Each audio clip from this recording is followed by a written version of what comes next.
So now, that. Exactly. So now you're getting hey, do I accept these cookies or not? And then it's like, well, maybe I can accept partial. How many people do you think that's maybe not in product, not in technology, are saying, yeah, let me go scrutinize which cookies I'm going to approve. Absolutely. And I'll be honest with you. I get like tired of it sometimes. I just go like hit the basic, right? Because I understand. I understand you're going to track me, right? Yeah. I mean, these are things that I don't think we've yet figured out how to resolve this, because I mean, obviously working at Apple, I very much value privacy, security, and the user's choice to determine what a technology does or doesn't do. But it's obfuscated what is really the reality of how I'm being tracked and what my digital footprint is. So it's just it's so overwhelming, and we've saturated the user base of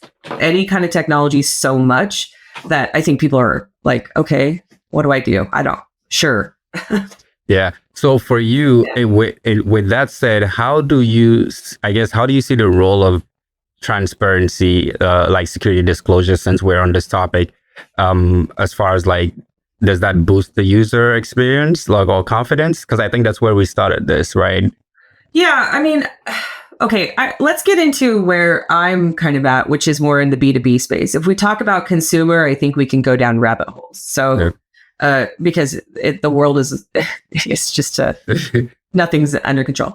I think when you're in a B2B space, there are automatic security measures that build confidence. So your log out inactivity settings and how that's set by default, and your ability to mask sensitive data or mark data as sensitive or classify it on behalf of the customer. When you're thinking about an enterprise ready product, which is kind of the space I've been in most of my career, it's more about protecting the business and making sure that if a user is going to leverage, whether it's a SaaS tool or it's something that we're custom building, that we've thought about security from the get-go and built that in whatever automated fashion we can, so that the average user in their corporate life doesn't have to think about, oh, how do I classify this data?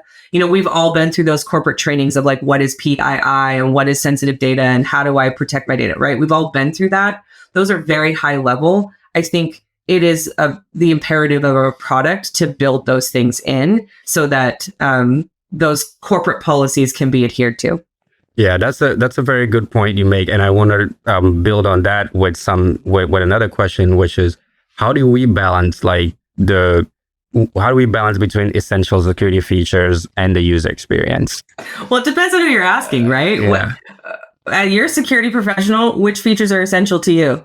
I mean, so for me, like, there's like cookie management, user data, how we store that in especially nowadays, everyone uses mobile devices, right? Mm-hmm. And as you mentioned, I think you mentioned a very important point when you reference Apple.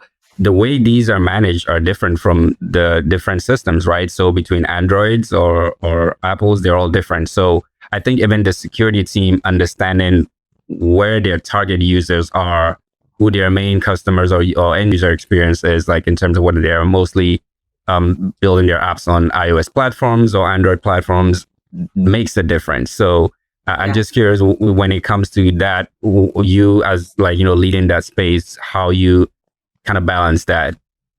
Well, funnily enough, I actually think that security and UX product management teams and product build teams have a parallel experience in getting prioritized when you're talking about speed to market.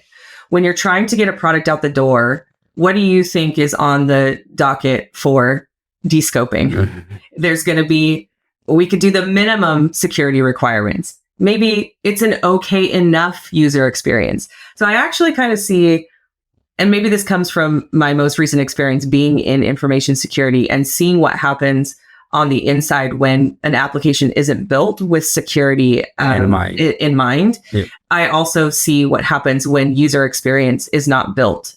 It's not in mind in the first build. You end up having these programs that are like, our product is really hard to use. Let's build a program to make it better. Well, if you built it with UX and security in mind from the get-go, then we can eliminate those problems.